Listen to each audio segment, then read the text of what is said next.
All right, we're live. Hello, villagers.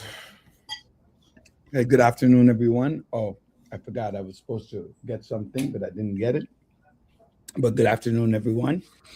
Sorry about the little late start. We had a couple of things that we needed to do, so I am looking forward and excited to being with you today, right here on the Village Radio Talk Show, where it's all about the community. It's all about the village.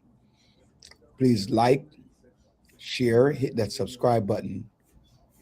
Help us grow as we continue to bring you the news. A lot of things to talk about today. Please note the village. Please note that any conversation that we had, and as a reminder, as a full disclaimer, that you seek experts on certain things that we have discussed on the show. We reflect articles, things that we have read, and things that people have said in the media, in person, to any of us. So, note, and also some background information from things that we have uncovered throughout our years, right? So, with that being said, hit the subscribe button. Um, hit the subscribe button and let's get rolling. What's going on? How you doing, Andre? What's good, family? What's happening? Uh, doing all right.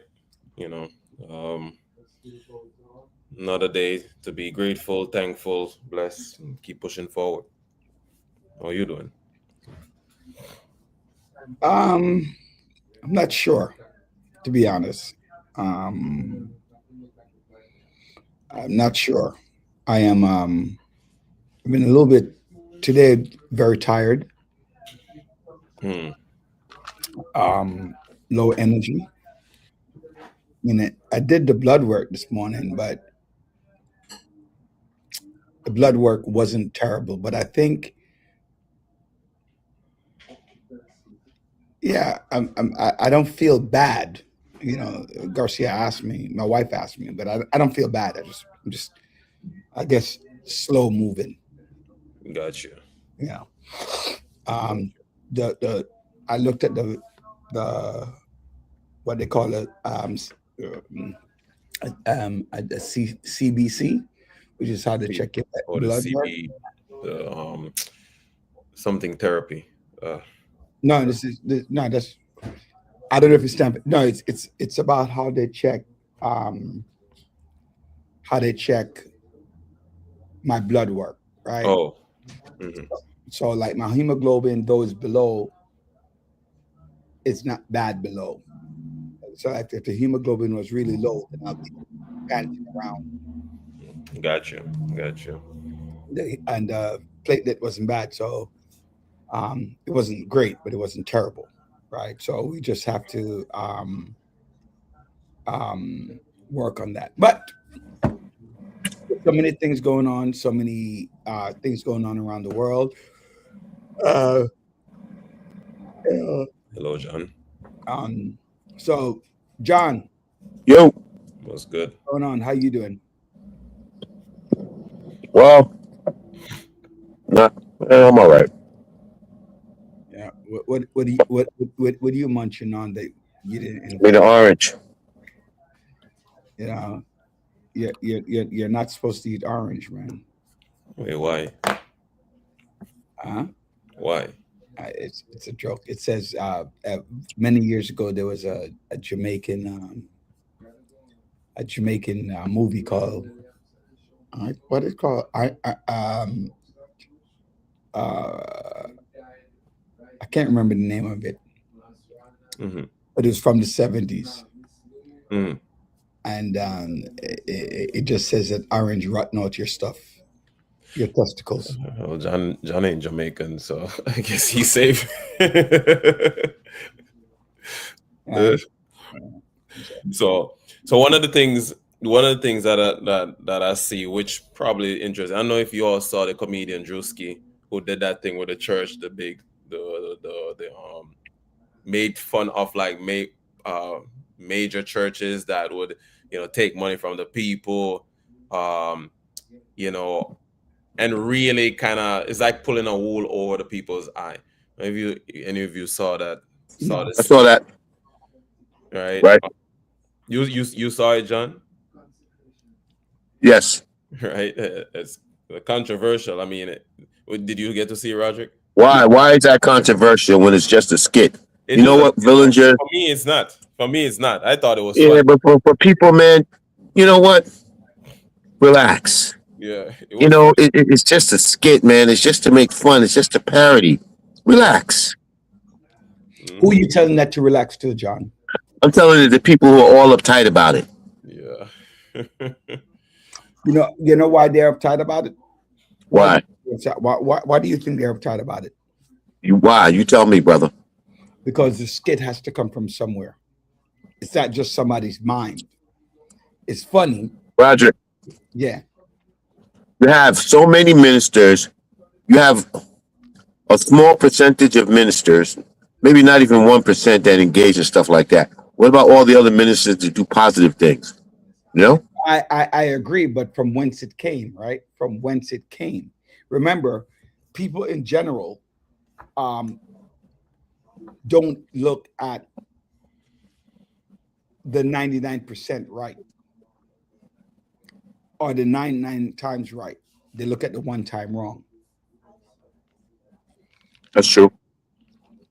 Right. So when you find pastors, like there's certain pastors I would not send any money to be honest with you. I would not send money to Creflo Dollar. I would not send money to Osteen. I wouldn't send to those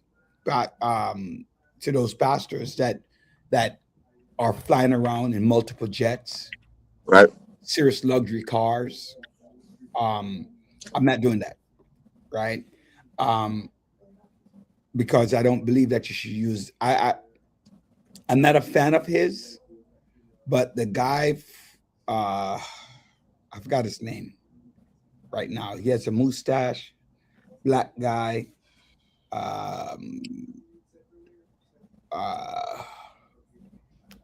He has a church in Pennsylvania, and he's like pastors who walk around and preach offering and preach providing all this money are not really of God, right? So God says you're 10%, and I believe that you need to give your offering and you need to give your tithe because the church is a 501c3.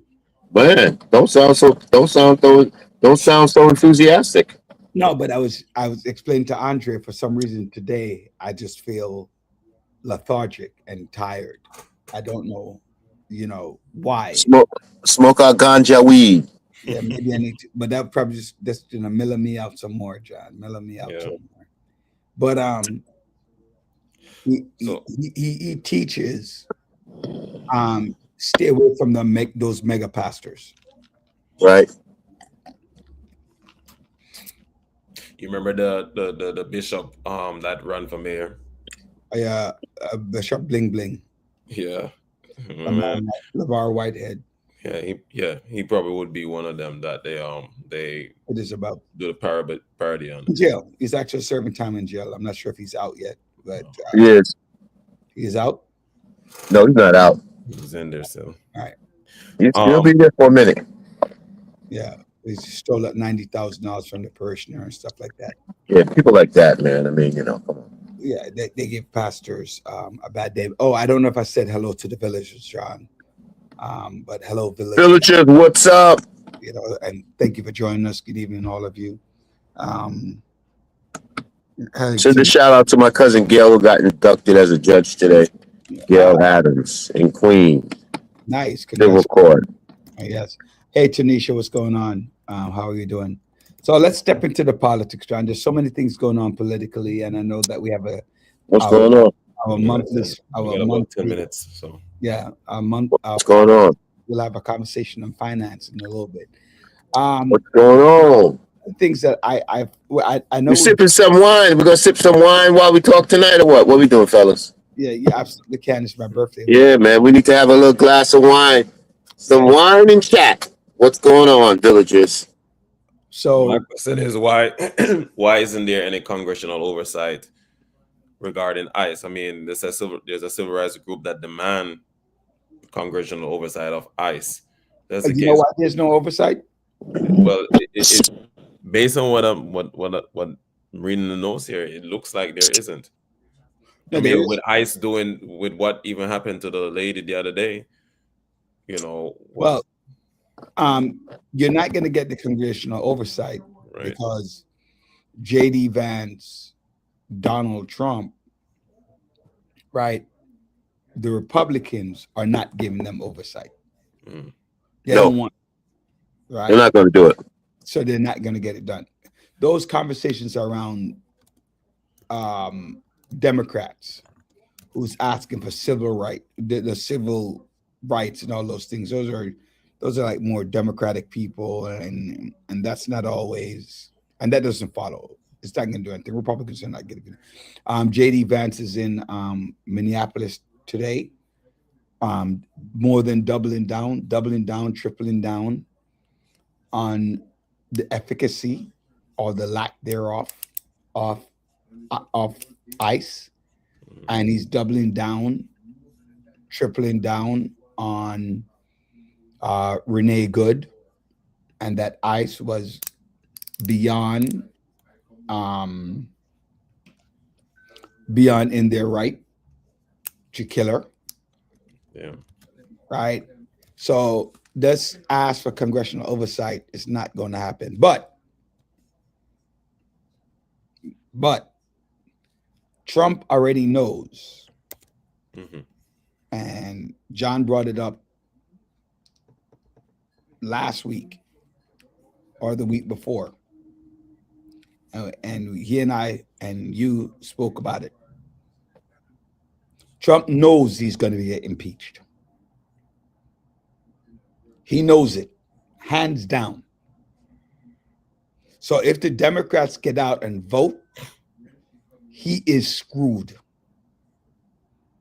And he knows that. He will be the only president who was 3 times impeached. And that is going to taint his legacy by far. Whether he's going to be convicted by the Senate, that's another story. Because we don't know if what is it? They need 66 senators, John, Yep. right? 2/3. That probably will not happen unless there's an outcry from the people. So he truly understands. That's why he's beseeching the Republican Party to get out and vote. Because if there's a flip in Congress, he is screwed. That's the only time there'll be oversight. Yeah. Well, you don't have to worry about it because he's still be in office. Right. Well, yes, that is true. But, Yeah. but last week we spoke about legacy, and that's what he's afraid of.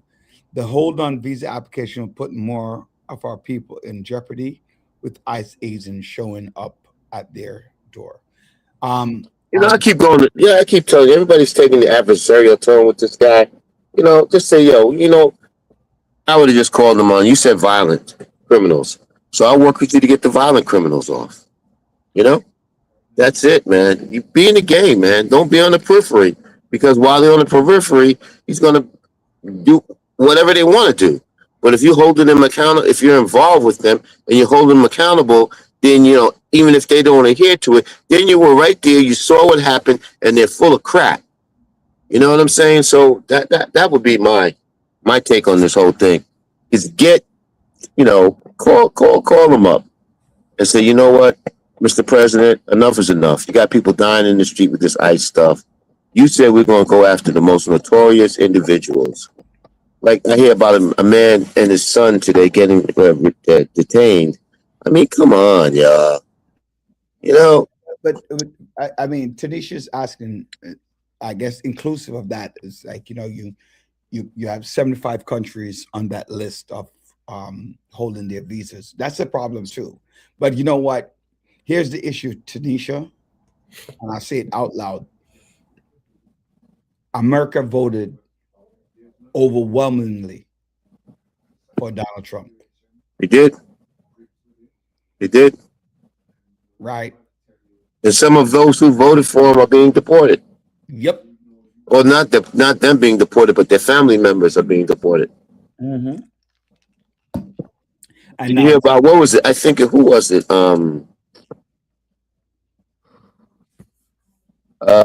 His press secretary's brother's ex-wife. They had a child together, and they picked up the mother because she's an immigrant. They picked up the mother and had her in detention. That didn't last very long.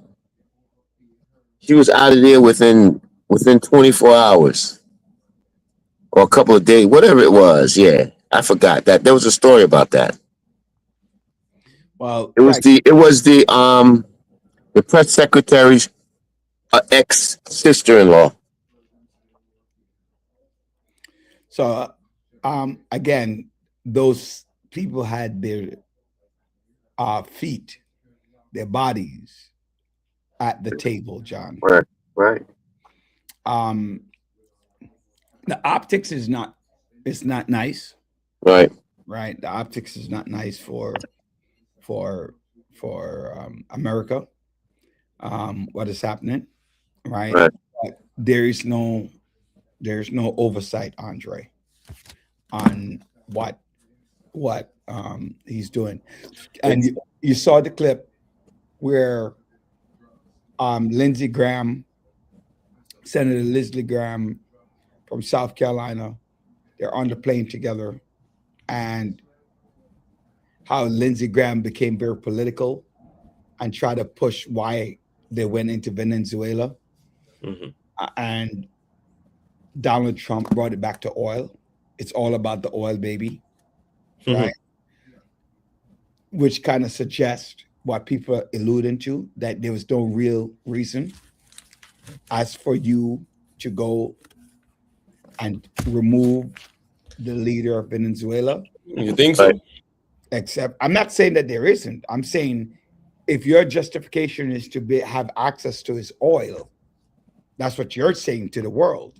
Probably just to say, just to really, because smokes and mirrors. Why am I going to tell him my full plan? What full plan? No, I'm just saying, like, why would I tell you the full? So one of the things maybe this me him playing, the evil advocate, is that if I go into a particular country, or rather, like to go back to like the Monroe Doctrine, right, where in US was like, yo, we over here in the West, we run the show over here in the West. If I see one of my adversaries from the East come over here, it's not gonna work, because now I gotta worry about national security and all that stuff. And Venezuela has been trading the oil with China. The US don't want that. US rather not be the case. If China and if Russia is right in my backyard, that could pose a threat on my country.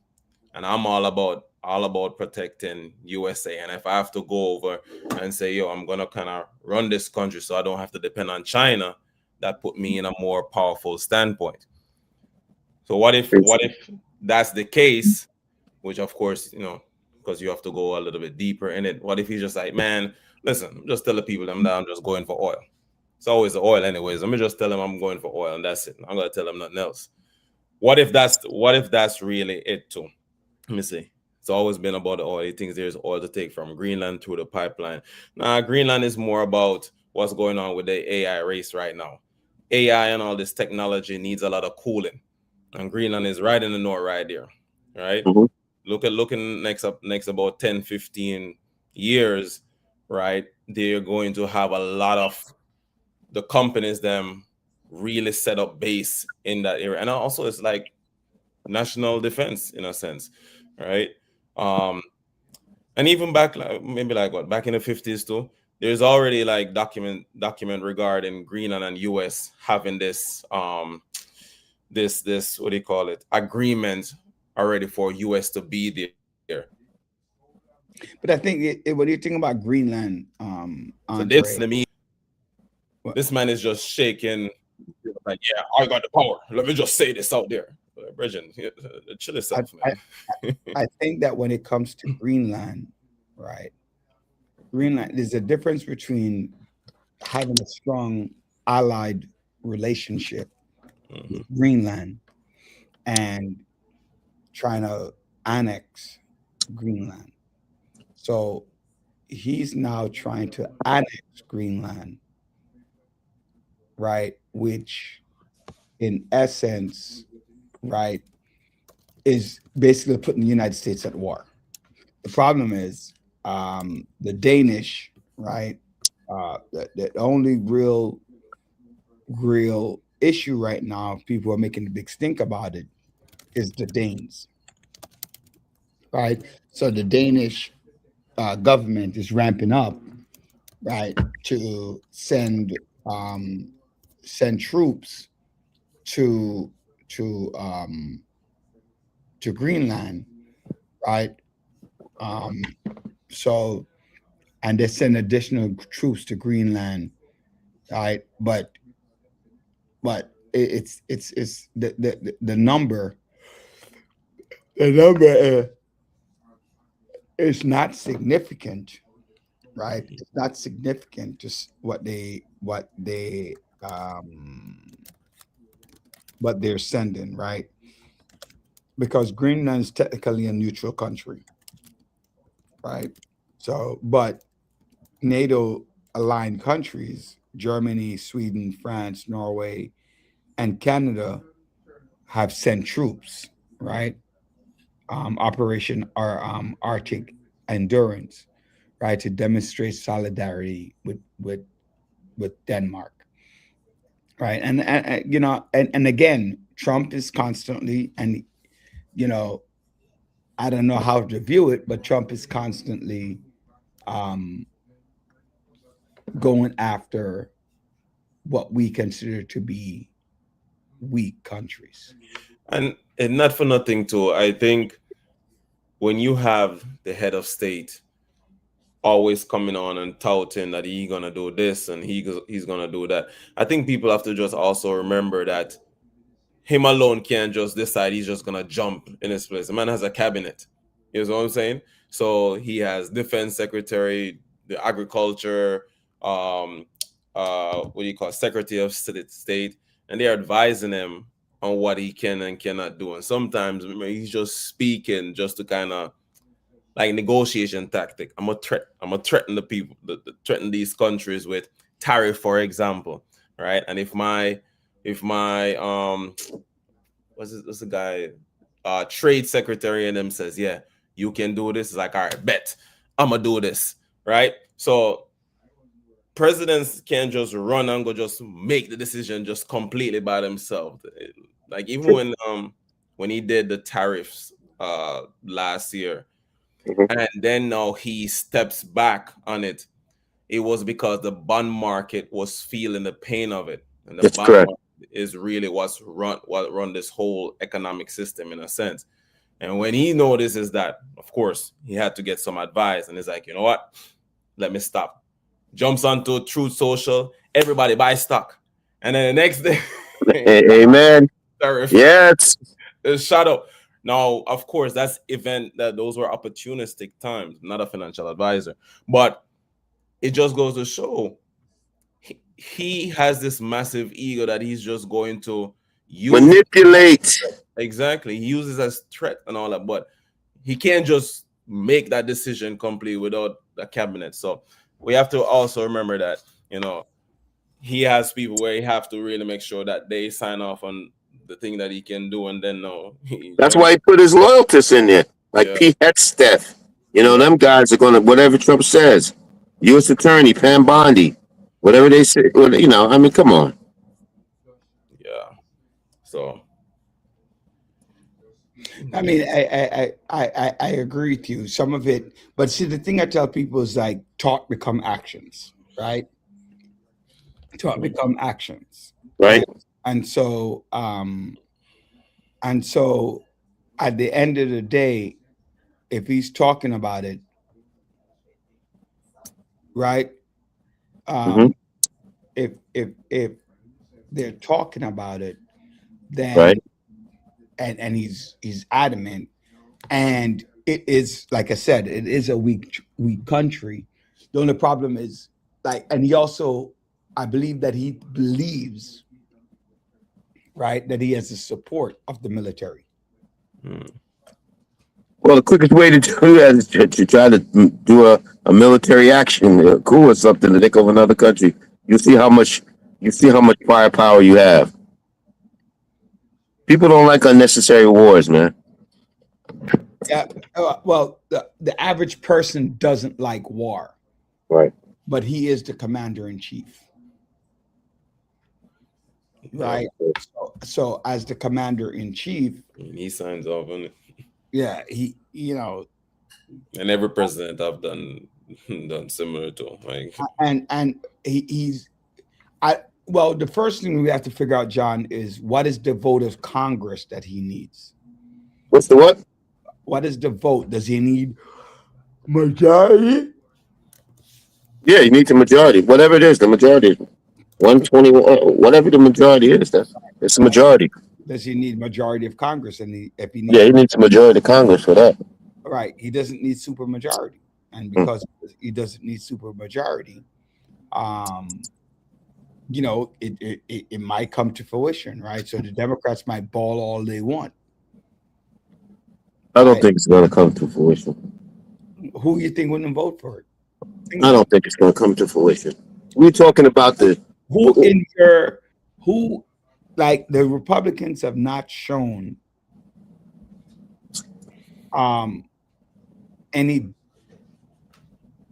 real repudiation of anything that Donald Trump has done. They vote Except for the ones who are leaving office. right. I don't even see that. Right. That's when they get. That's when they get the strength to speak up against Donald Trump when as they're leaving.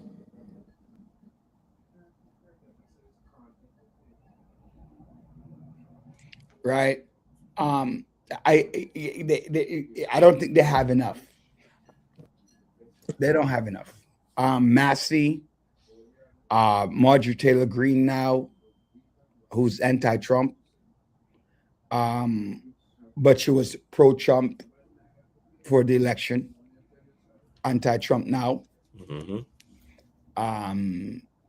Those two Republicans, you have the senator from Maine or Vermont, one of them states that is fairly she votes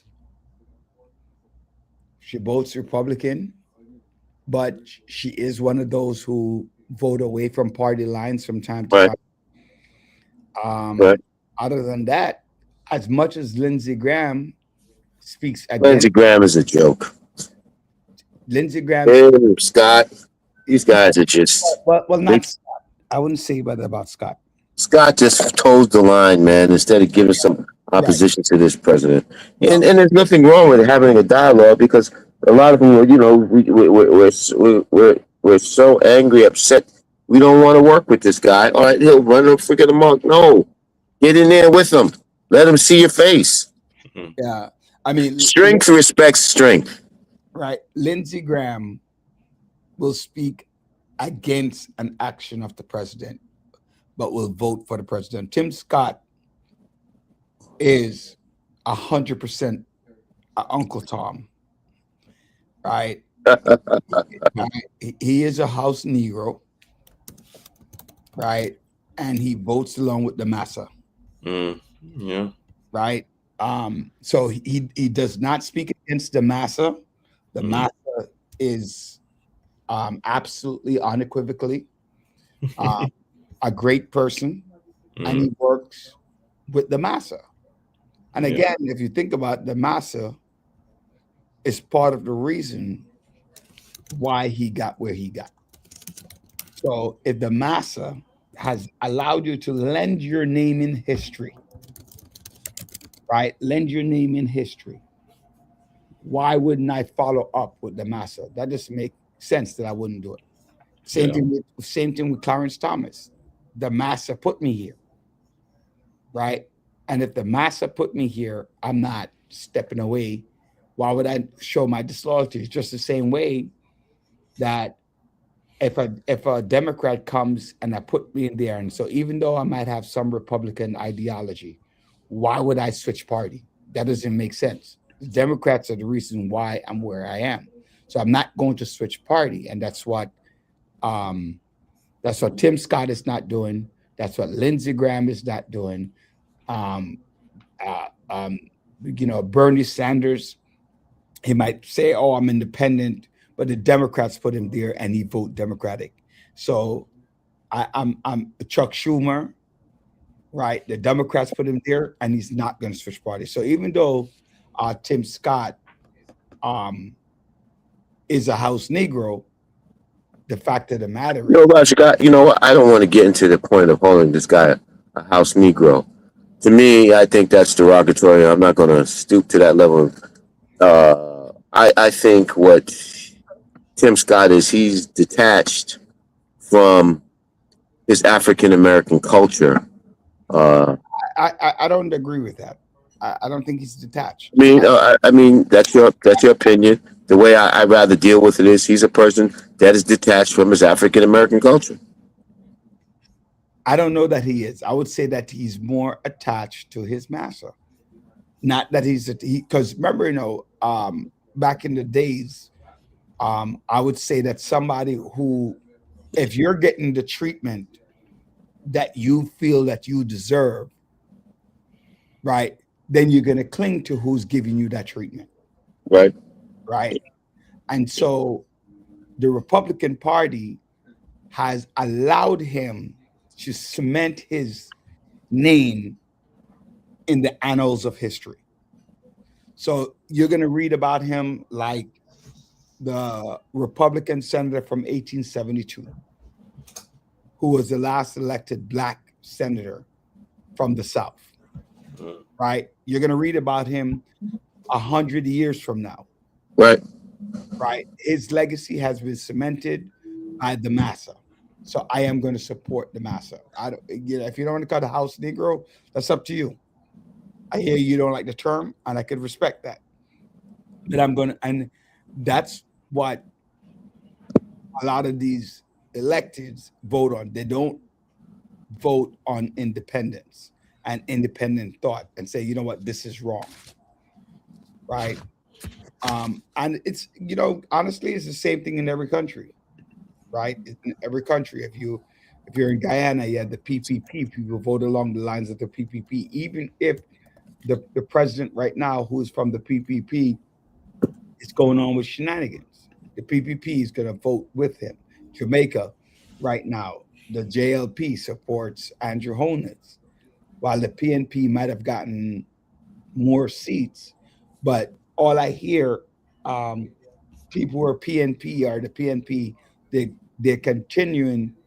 They don't care about the politics. They don't care about what happened. What they care about is their party in power, and if my party in power, how do I keep them in power? And that's what we're encountering. That's the logic. That's the because everybody thinks their policies are much better than the other political parties. Instead of trying to work on things that you can agree on, things that you disagree on, I can understand we have different points of views.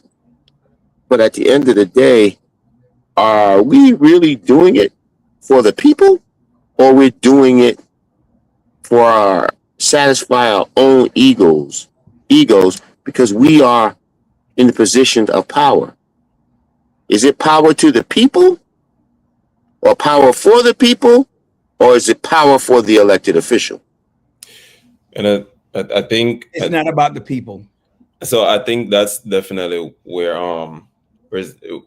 that's a good point. That's a good point. the people in power seem to always run the show and do this thing to their satisfaction. And I think one of the ways that the people try to help themselves rather than always sitting down waiting for the elected officials is really trying to get into the game or try to understand how do we thrive here so that way we don't get the short end of the stick. And I think it's a good segue into what Chris will be talking about. Before you do that, we have our timing. So I know. I'm gonna bring up Chris. No, hold on one second. So all parties is mastered. I would strongly disagree with that statement. And the reason I'm just going to address it real fast. In the Democratic Party, you have a lot more independent who vote independent. And the Democratic Party, one of the major problems we have, a Republican in office, is because the Democratic Party, they don't stick together. They don't normally, it's my idea, and I'm not going with that idea. And they will vote against the Democratic Party. And that's why they lose out. So I don't think all party is about the massa. It absolutely is not. The Republican Party, they will toe the line 200, whatever, to 0. Right. The Democratic Party will be 1 something to something with some abstaining and some no's. So he only got a short time. Go ahead. Yeah. We did have a come back to this. Come on, go ahead. Yeah. All right, Chris, how you doing? Welcome. Chris, welcome, Chris. Good. Chris, my money, Chris, what's going on with my money? Do you have something, or do you have a document, PowerPoint you'll share, or are you just going to really speak in today? No, I don't. Yeah, I don't have any. All right, so that's fine. That's fine. Just was curious. Yeah. So tell me about my money, Chris. Tell me about my money. Do I take it out or what? What do I do? Well, I just want to tell you that Dr. Bryant cussed me out. She said, John, she agreed with you. She said, it is derogatory. Please stop saying that. Where's she at? Where the doctor? Where the good doctor at? We'll get to it after. I will say that, like, one of the first things I heard as I tuned in was that term, and I was like, oh, this is a serious discussion. Let me not add my 2 cents right now. So Chris, I don't want 2 cents. I want $1. I want $1 too, Chris. Talk to me. All right. How to make $1 out of 15 cents? Yes. So tell us a little bit, Chris. You have a personal philosophy, which I love, right? I love how you utilize the climate and the weather. You want to tell us what that is? Yeah, sure. And since it's been a little bit of time since I have been on the show, for those of you who haven't seen me before, I'm Christopher Liu. I'm a CFA charter holder and a wealth advisor at Transamerica Financial Advisors. And I've been in the industry for a little over 20 years. And the folks, the producers and the folks and the team wanted me to talk about some hot topics. I don't know. Have we discussed any of these hot topics yet? Like tariffs? Just an overview, but tell us what a CFA is. So a CFA, it's an acronym that stands for Chartered Financial Analyst. And really what CFAs do is they are trying to figure out ways to manage money for people, for institutions, pension funds, hedge funds, right? And they look at the markets and they make decisions and analyze the markets, and that is basically it. Most of them are portfolio managers. Some of them are in compliance. They hold themselves to a very high ethical standard. It was amazing when I first did the CFA exams. And by the way, there are 3 levels. Typically, the pass rates for level 1 are around 30 to 40%, meaning that the majority of people that take level 1 fail it, right? If only 30 to 40% are passing it, majority of them are failing it. And then level 2, the pass rates are even even lower. But level 3, And this is for what, Chris? The pass rate's for what now? for the CFA exam. So there's 3 levels. There's 3 CFA. exams. Can you explain CFA to the people? Yeah, so that's what he's doing, John. Yep, it's a chartered financial analyst, and they're basically 3 levels. It takes a minimum of 4 years to complete. Unlike an MBA, it is a completely self-study program. So you have to be self-motivated. Most of the people that do this are working full-time jobs. So they're waking up at 5 a.m. to study because they recommend that you study 1 to 2 hours a day for 4 or 5 months before you take the exam. Each level, when I was taking it, was only offered 1 time a year. So if you didn't pass, you're waiting until the next June to take it again. So it takes a minimum of 4 years, and you have to have work experience in analysis of financial statements and all sorts of stuff as it pertains to investments. Level 3, they say, is the easiest because the pass rates are the highest. I actually beg to differ on that. I felt like level 3 was the hardest, but by the time you've weeded out all the folks that don't pass level 1 and level 2, you're kind of like, there's a funnel, right? So now, by the time you get to level 3 and the pass rates are above 50%, you've actually narrowed down a lot of people. So anyway, that's what CFA is. I don't know, John, if that clears it up for you, but it's really It does. for financial analysts. And one of the big parts of all levels in the CFA program is ethics. It's as much as 20 to 30% of the curriculum. So we hold ourselves to a very high ethical standard. Welcome, Roderick. You asked about my philosophy. Oh, how can we get in contact with you? Oh, okay. Ask right away. All right. Go ahead. She asked. I had an answer. If you have an answer to it. Yeah. So you can answer my question, but how do you? Or what level am I? I've passed all 3 levels, and that's why I'm able to put the CFA next to my name. I saw that question come through. Yeah. How can we get in contact with you? Okay.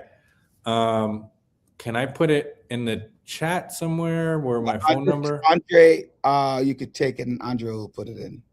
Okay. So Andre, my phone number, direct dial is 917-658-3467. And my email address is Christopher.Liu, Liu.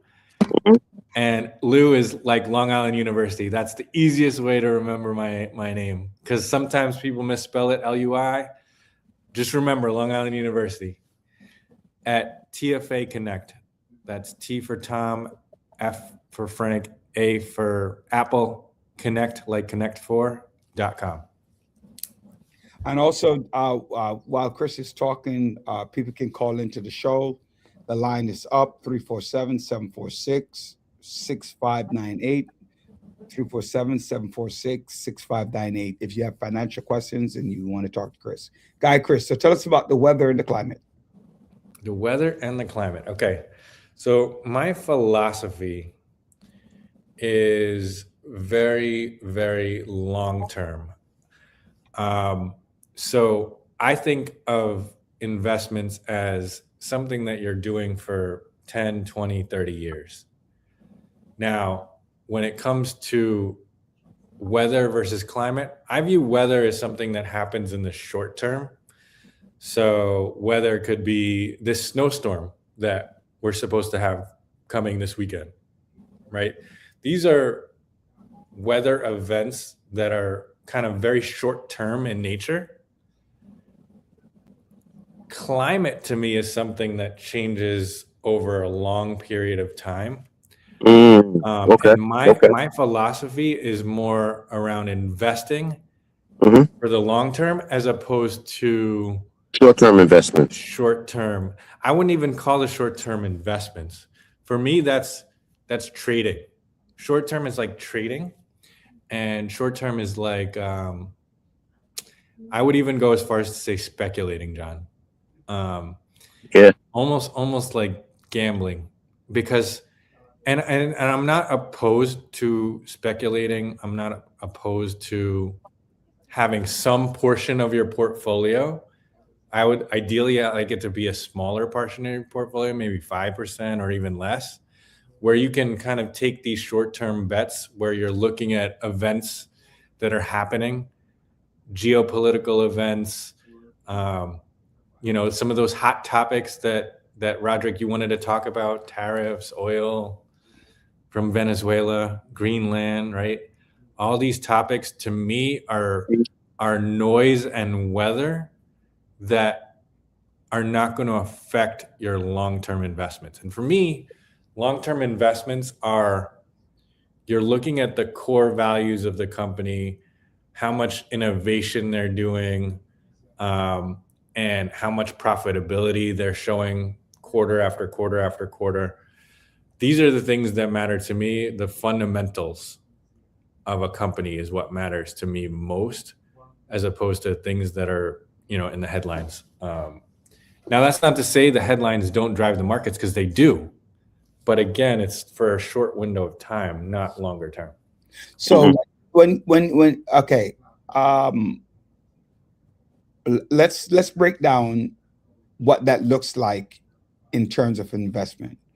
The S&P 500 had a terrible hit this week, right? That's so based upon what's going on with Donald Trump and Greenland, that's what they speculate, right? That the market, the S&P 500 and the Dow Jones took a hit. First of all, before you answer this question, or within answering the question, tell us what S&P 500 stands for, the Dow Jones, what the DOW. If you had the answer off the top of your head, you could reflect. Yeah. So S&P 500. Oh wait, go back before you answer. Yep. Investment in the S&P 500 and the Dow Jones, would that be weather or climate in your perspective? And what is the S&P 500 and the Dow Jones, or any other that you want to put in there that I didn't mention? So I would say the standard benchmark is the S&P 500, and my prior employer was the S&P Global, so I actually worked for S&P, and that is what people use as a measure or an indicator of how the market is doing, right? S&P 500 is the 500 biggest companies in the U.S. Dow is the 30 companies. So the reason people look at the S&P 500 is because it's a lot bigger. It's a lot bigger collection of companies, and the Dow is typically the 30 largest, and they typically are industrials. But now people look at NASDAQ, people look at S&P, and the reason people look at NASDAQ a lot now is because a lot of the popular tech companies are listed on the NASDAQ.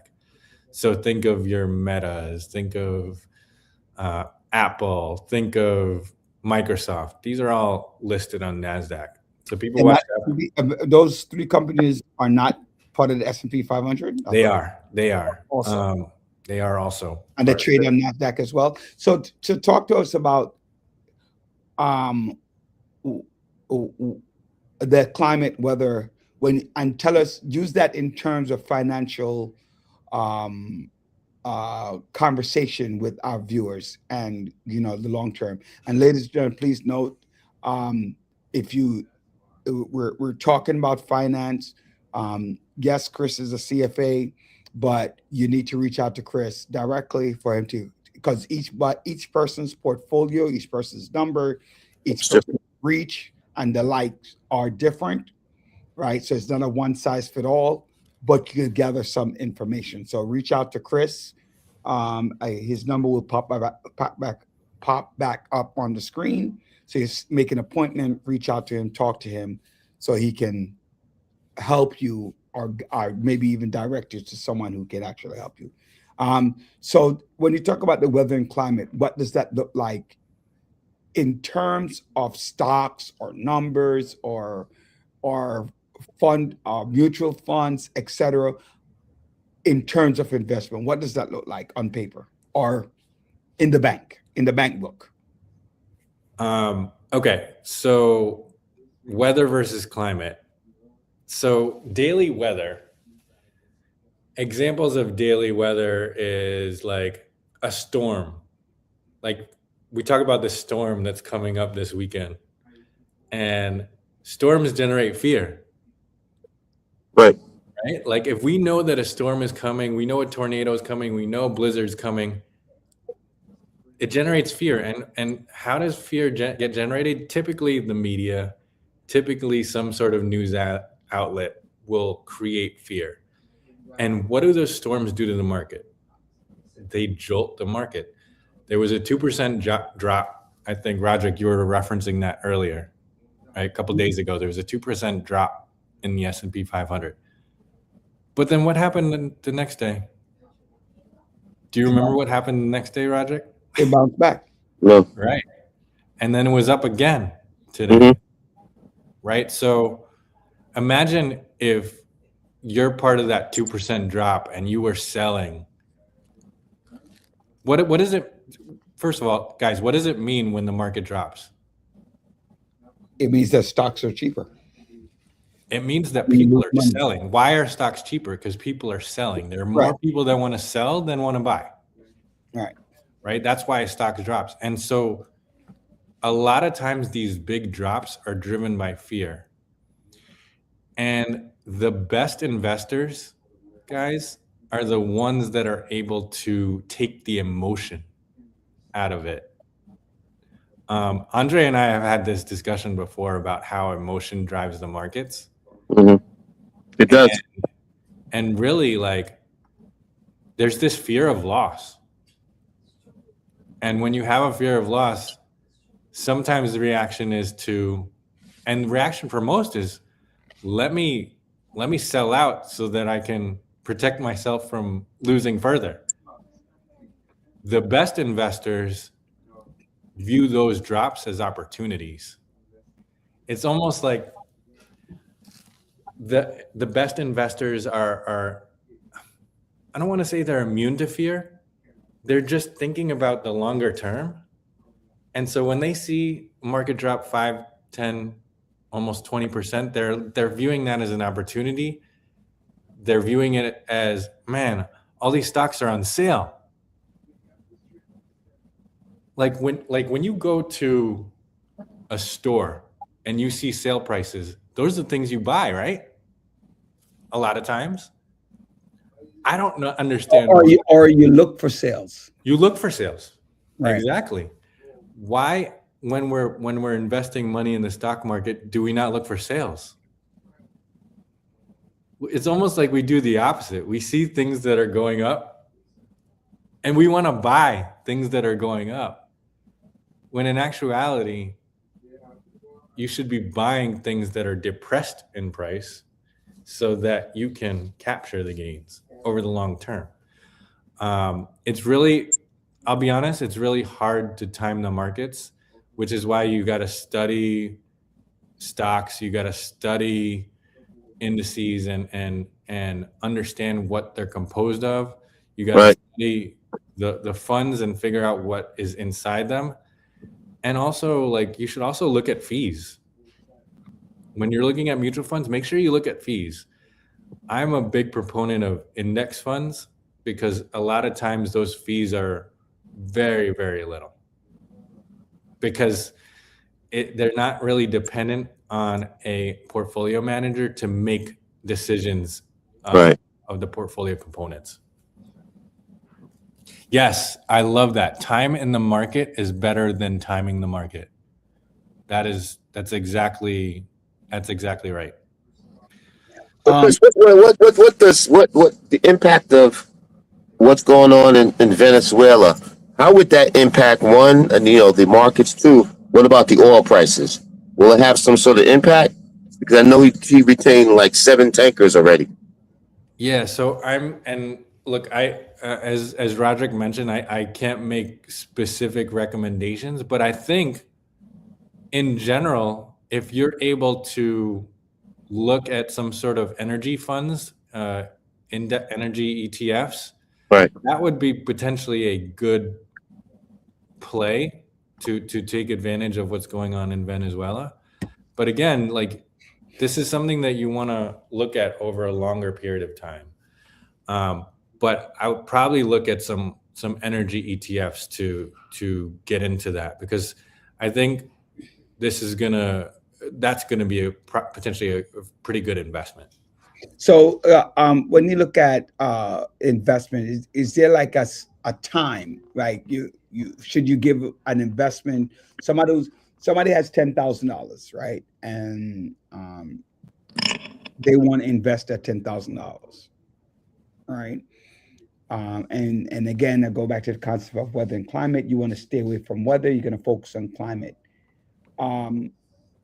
What's a good time frame? Like, should somebody look at 10 years down the line, 20 years down the line?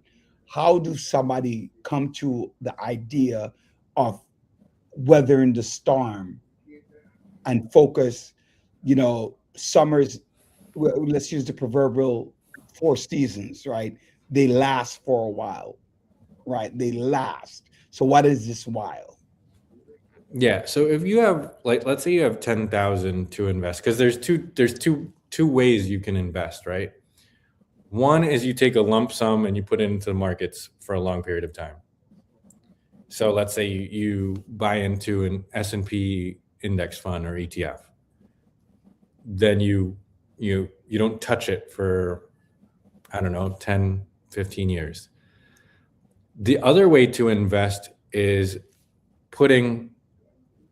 making a deposit into a brokerage account, small dollar amounts every month. So let's say, like, I don't know, you have 1,000 left over after all your expenses each month. Maybe you put, I don't know, $100 of that 1,000 or $200 of that 1,000 into the markets each month. That is a way to what's called dollar cost average. Are you guys familiar with that term? Yeah, the first time hearing it. So dollar cost averaging is a way to consistently put money into the market. And really, that is kind of taking the emotion out of everything, because you're consistently putting $100 or $200 every month into whatever research you've done. Let's say it's S&P 500 ETF. You're putting it into it regardless of where that ETF is. Okay.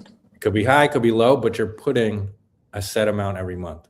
Right. That's completely taking emotion out of it and building a habit of saving every month. And that's really what I would recommend for most investors. Instead of putting a lump sum into something, I recommend dollar cost averaging, because you're using the market. Is that something that your office or people in your office help people to do? Yes. Yeah, for sure. For sure. Oh, all right. So, they can reach out to you if somebody in the office, if they want to do something called dollar cost average. And I guess you'd help them. Would you do your company help them to pick out? It's always dicey when you start picking out a stock, because if a stock start losing, people are like going to blame you. That's why the S&P 500 and the Dow Jones become important, because these 500 companies, though they might not have significant change over a period of time, they're established companies, so they're less likely to go bankrupt. Yeah. So, right. And look, if they do go bankrupt, what happens when you invest in the index is that they get replaced. Like, so company number 501 that didn't make the cut, now they're in because somebody came out. Right. So, and then whoever's managing that ETF, they make that trade to put that new company in and take the old company out. So, you're automatically getting the rebalance, is what they call it, in your portfolio without having to do anything. Okay.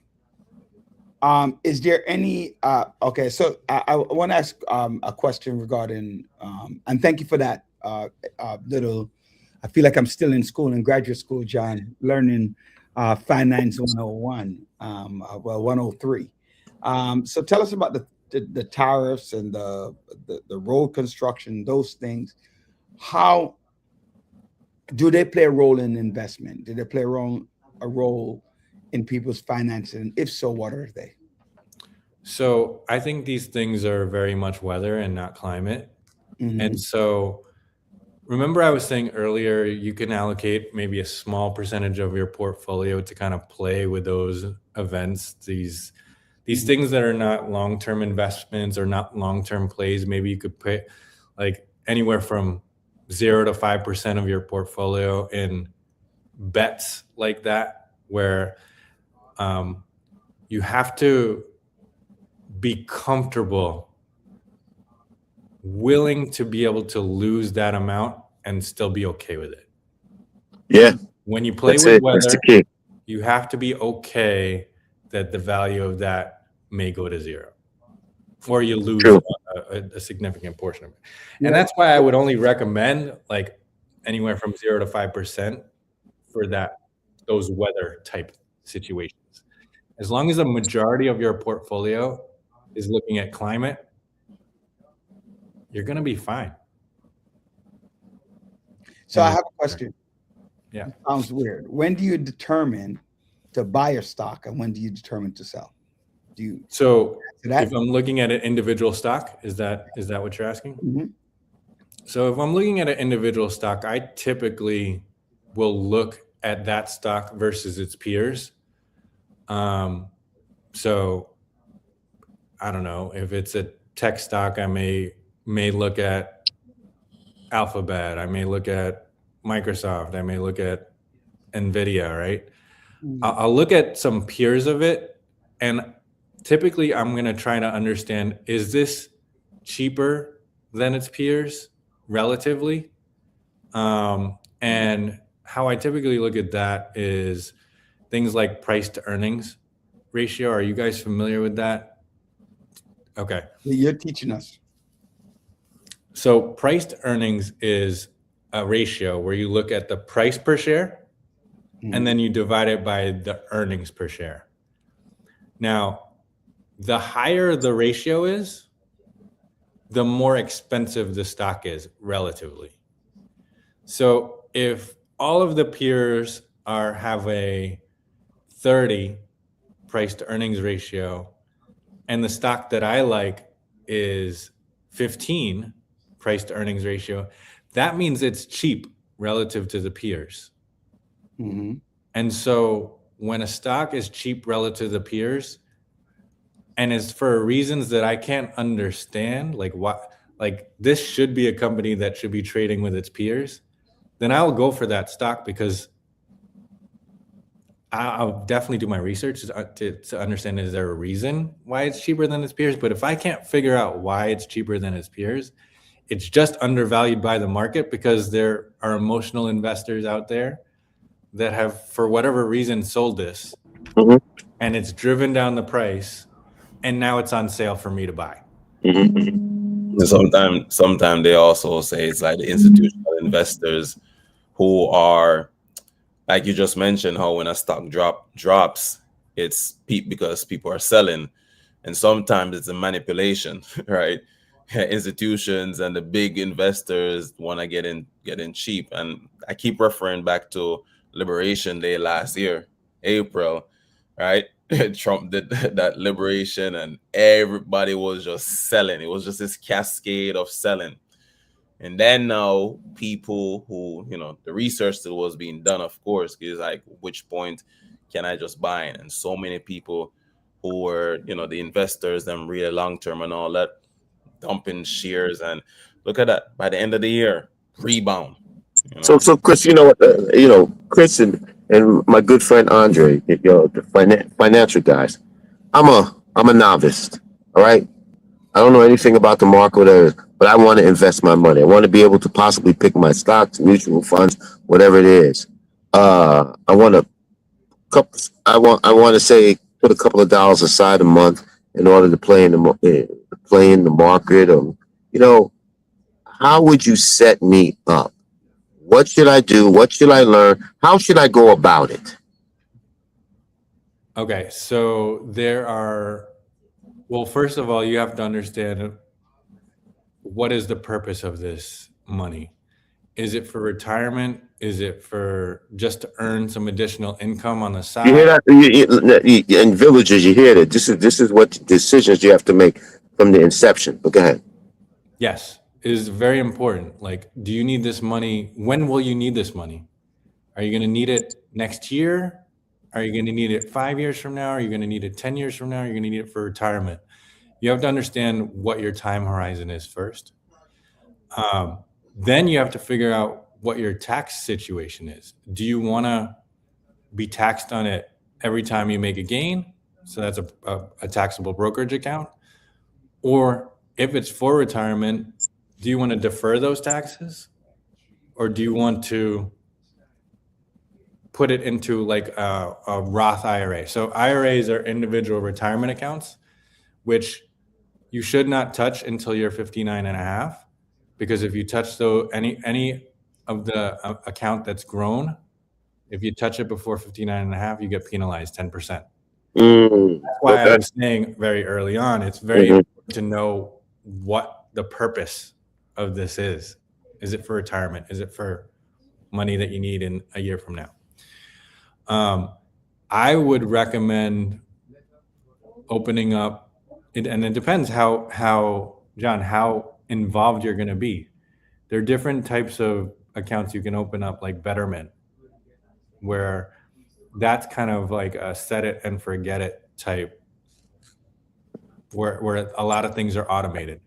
But if you're going to go in, John, and do research yourself and make decisions on your own, like which ETFs you want, which mutual funds you want, which individual stocks you want, Fidelity is a good place for that, because there's all these analytical reports you can look at. I have Fidelity. You have Fidelity. Okay. Do you have a brokerage account? No, I just let them, I do the opposite. I'm the passive investor. I just have a certain amount of money allocated every month. So here the money goes, and you guys see where, invested. So you have an advisor over there? Yes, I have an advisor. Yes. Okay. It'd be interesting to see like what you're paying in fees, right? Is your advisor able to beat the benchmark? Because I think we've talked about this in prior shows, that it's a lot of advisors have difficulty beating the benchmarks. And so are the fees that we're paying, are they worthwhile? So it's something that you might want to take a look at. I always encourage people to take a look at the fees that they're paying, to make sure that they're getting something for the fees, because even like a fee of 1% over time, when you think about, if you have an advisor for 30 years and you're paying 1% every year, that compounds, right? So like, are you actually getting the value out of the fees that you're paying? Right. So it's really important to do that sort of analysis. And very, very knowledgeable and poignant. I have family members who dabble in the stock market, and they watch like every moment, like hawks. You can't do that, man. You can't do that. Right? You can't do that unless unless you're a trader, like day trader, whatever it is. I mean, yeah. If you're managing if you're managing your own money or managing others' money, yeah, I can understand you continuously watching. I want to be rich. Tell me about that. You're rich already, Roger. You mean you want to be wealthy? No, I want to be rich. I'm not rich yet. Yeah, okay, we know you're rich. That's the first falsehood.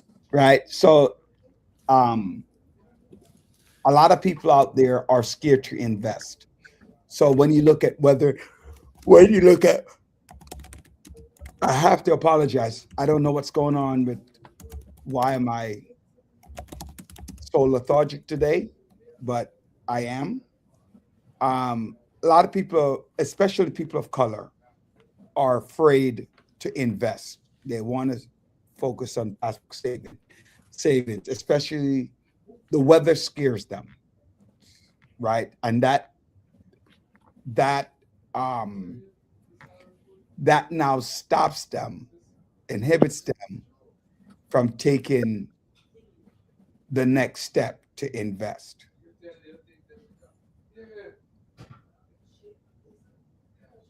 No matter how many times you share stories, real testimonials of people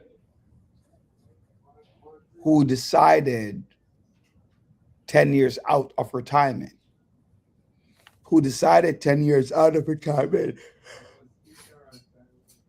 start to do long-term investment for over that 10 years to ensure that they make something in their nest egg to serve them. People are still not weathering the storm and sticking with summer. Though today might be windy and chilly, summer is, you can wear shorts from May straight through to sometime in October, because it's for the long term, not the short term. You know, today it rains, but more than likely when it comes to August, you might get one day of rain in August. That one day of rain is a drop in the stock market. But that continual dryness and heat is the weather. How do we convince people of color especially to make that leap? I think you got to ask them if they feel like their life is harder now than it was last year. Because here's the thing. Salaries and wages, I feel personally, have not kept up with inflation. Absolutely. So Certainly. if they keep their money under the mattress, if they keep it in the bank, their money is not growing faster than inflation. And they're basically, my guess is that they would tell you, if you asked them, that they would tell you life is harder now than it was a year ago or 3 years ago or 5 years ago. And how, if we can come to that realization and we can acknowledge that life keeps on getting harder, we either have to choose to do something about it or we choose to do nothing about it. But then if we choose to do nothing about it, we can't complain, because that indecision is also a decision. I think, Chris, when it comes down to this, is the fundamentals of investment. It's very fundamental that people never knew about financial literacy, and it goes back to starting from in the classrooms.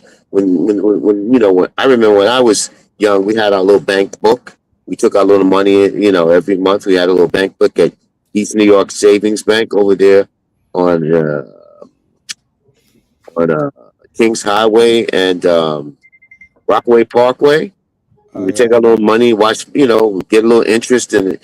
But it's the importance of financial literacy. And if we don't teach it young, then at some point in time, there needs to be financial literacy that we teach in the churches, in political clubs, just showing people the retirement. Because that even goes with people. A lot of them don't believe in having life insurance. The importance of that, because of the lack of literacy that they have about their finances or the financial know-how. So I think that's where it's not that they don't know. They just don't know. I agree with you. But if they do recognize that life gets harder and they're willing to sit down with someone who's willing to educate them, then that's a decision too, to do something about it. But let me take one example take for example the Susu. You pay money every week, you pay a hand $500. And then after a certain period of time, you get a certain amount of money, whatever. But that's the way of you just saving your money, and to be able to then take that money that you have to possibly invest it in the market. But it comes back to educating them about the importance. See, they have some understanding, but they don't have total understanding how the interest can, if I'm making 10% on annually and the bank is only paying me 1%, I'd rather put my money with you so I can get my 10%. Yeah, and you know what's amazing? If you're getting 10%, that means that your money is going to double every 7 years. And People don't know that's the most important thing that people need to understand, is understanding 7 years your money doubles. The money They don't speak. faster. To teach Ladies and gentlemen, innovation. we're running out of time. Chris, by the way, Chris, I just wanted to let you know that you've been Those are talking great. for more than 40-something minutes, or almost 50-something minutes. And when I told you it's easy, you think I was joking when I told you the time. I want you to finish up with 30 seconds. I know you'll be back next month, but action, save more, diversity, stay patient. Yes. So I think patience is important, but starting as soon as possible is even more important because time is your friend. You talk about education, John. I've been really focusing on college kids lately because I know that the education hasn't been there really in high schools, but college kids are in a transition in their life where after they graduate, they're going to be out in the real world potentially. And when they get out in the real world, they really need to be prepared with this education. So I've been working with some Fordham students. I've been working with That's some good. students at Montclair State. And I think it's important that we really get in front of the college kids because they're in a transition stage and they're going to be out in the real world in a few years. And they're going to need I this. agree with you 100%. And plus, they may be in a lot of debt, which they need to learn how to manage their debt Yeah, too, that's because gonna the be way wild. college education is so expensive these days. Unless you're getting a scholarship, some sort of aid, then you're taking loans. And Yeah, my brother. Yes. Yeah, you have to learn to balance it Crazy. and make that pie well. Well, Yep. Chris, On that note, Roderick, we gotta wrap it up. I was just about to say, thank you, Chris, for joining us today. I'm looking forward to seeing you next month. Same time. I just want to wish happy birthday. This week we have birthday. Happy birthday! I want to shout a happy belated birthday to my niece Shantae. Happy birthday to her. Janice, my cousin Lorraine. Happy birthday. My cousin Monty also wished them a happy birthday. Denise Farkas, happy birthday. We have Saturday birthday to Lorraine. Happy birthday to Lorraine. Sunday is my birthday, so happy birthday to me. Monday is TK's birthday. My niece, so happy birthday. So we getting all that damn snow on your birthday. so many birthdays. And January. Paula Sekali and Paulette Forbes, happy birthday. Miss Forbes, happy birthday. Happy birthday. So, Chris, thank you. And ladies and gentlemen, enjoy your weekend. Buckle up for the storm. We'll see you next week. Thank you. And most of all, hit the subscribe button. Thank you for subscribing to our show, sharing our show. God bless. Have a great evening. Thank you again, Chris. Thank you. Good night. Later, Roderick.